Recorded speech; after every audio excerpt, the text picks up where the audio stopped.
राधे, जय सिया राम, जय Hanuman. Hello friend, welcome to my blog. हमारे ब्लॉग में आपका स्वागत है, आपका अभिनंदन है। आज बहुत बढ़िया कथा है। गिद्धराज जटायु का भाई संपाति जो है गुफा में बैठा है, उससे बढ़िया कथाएं, अच्छी कथाएं सुनाई दे रही हैं और भगवान की धुन, राम नाम की धुन सुनाई देती है और बंदरों की आहट समझ में आती है। वो कहता है कि आज लगता है भगवान मेरे ऊपर बहुत खुश हैं और मेरे लिए आहार, बहुत सारा आहार भेज दिए। बहुत दिन से भूखा था, आज पेट भर के खाऊंगा।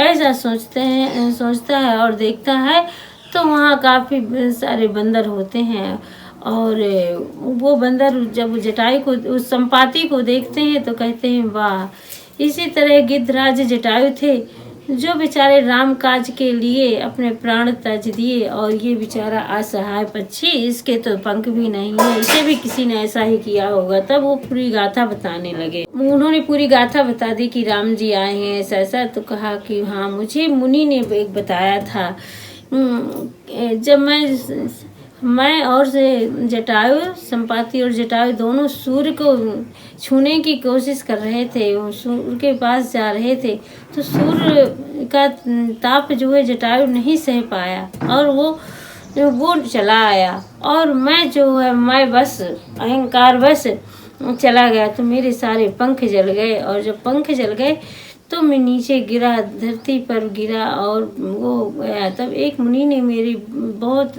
वचनों से सभी समझाया और सब बताया और कहा कि भगवान आएंगे, अपनी उनकी स्त्री राक्षस हर ले जाएंगे और अपनी स्त्री को खोजते हुए आएंगे। तब तुम्हें उनके गढ़ जो है ढूंढते हुए आएंगे, वही उन्हीं से तुम्हारा उद्धार होगा और तुम उनकी स्त्री का पता बता देना और तुम्हारा कल्याण होगा। कहा ऐसा कह गए थे। अब मुझे सागर के तीर ले चलो, मैं अपने भाई को जटायु को तिलांजन दे दो और मैं सीता का और बता दूं पता। फिर जटायु जाता है, तिलांजन देता है और सीता जी का पता बताता है। कहता है एक त्रिकूट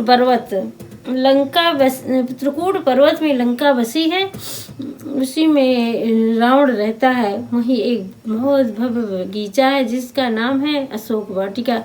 वहीं पर सीता कुछ सोच विचार में पड़ी हुई बैठी है। गिद्ध की दृष्टि जो है बहुत तेज होती है, बहुत 100 योजन तक का देख सकता है, लेकिन तुम नहीं देख सकते हो। मैंने पता बता दिया है, अब विलम्ब ना करो, सीता जी की खोज करो। मैं वृद्ध हो गया हूँ, बूढ़ा हो गया हूँ, अगर मैं इस लायक होता तो मैं भी तुम्हारी कोई मदद करता, लेकिन मैं इस काबिल नहीं हूँ। जय श्री राम, जय श्री राधे। कहने लगा, हे वीर वानरों, सुनो, हम दोनों भाई उठती जवानी में एक बार आकाश में उड़कर सूर्य के निकट चले गए। तेज न सही सके सो फिर आवा, अमय अभिमानी रवि रावा। जरे पंख अति तेज अपारा, अपर हूँ भूम करी घोरे चिकारा। वह जटायु तेज नहीं सह सका, इससे लौट आया, किंतु मैं अभिमानी था, इसलिए सूर्य के पास चला गया। अत्यंत अपार तेज मेरे पंख जल गए, करे जमीन पर गिर पड़ा। मुनि एक नाम चंद्रमा ओही, लागी दया देखी करी मोही। बहु प्रकार ते ज्ञान सुनावा, अधेज नृत्य अभिमान छुड़ावा। वह चंद्रमा नाम के एक मुनि थे। मुझे देखकर उसे बड़ी दया लगी। उन्होंने बहुत प्रकार से मुझे ज्ञान सुनाया और मेरे देह जनित दे संबंधी अभिमान को छुड़ा दिया। त्रेता ब्रह्म मनुज तनु धरहि, अतासु नारी भी निश्चर पति हरहि। अतासु खोज पठहि प्रभु दूता, अति नहीं मिले ते हो पुनीता। उन्होंने कहा था कि त्रेता युग में साक्षात पारब्रह्म मनुष्य शरीर धारण करके उनकी स्त्री को राक्षसों का राजा हर ले आएगा। उसकी खोज में प्रभु दूत भेजेंगे, उससे मिलने पर तू पवित्र हो जाएगा। जमी है पंख चिंता अति नहीं दिखाई, देह सुते चिंता सीता। मुनि कही गिरा सत्य भैया जू, असुनी ममे बचने करो प्रभु काजू। और तेरे पंख उगाएंगे, चिंता ना कर उन्हें तू सीता जी को दिखा देना। मुनि की वाणी आज सत्य हुई, अब मेरे वचन सुनकर तुम प्रभु का कार्य करो। गिरि त्रिकूट ऊपर बसे लंका, अतः रहे रावण सहज शंका। ताहे अशोक उपवन जहाँ राई, सीता बैठी सो चिरत आई।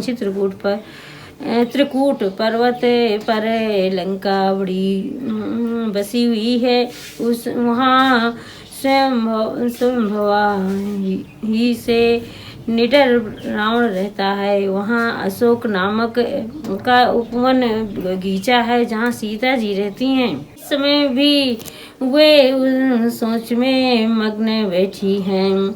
श्री राम जी जी राम, मैं देखूं तुम्हें नहीं गिद्धि दृष्टि अपार। अबूढ़ भयोना तक कछुक सहाय तुम्हारे। लखन से राम रहा हूँ, तुम नहीं देख सकते क्योंकि गिद्ध की दृष्टि अपार होती है, बहुत दूर तक जाती है। क्या करूं, मैं बूढ़ा हो गया, नहीं तो तुम्हारी कुछ तो सहायता अवश्य करता। श्री राम जी राधे राधे।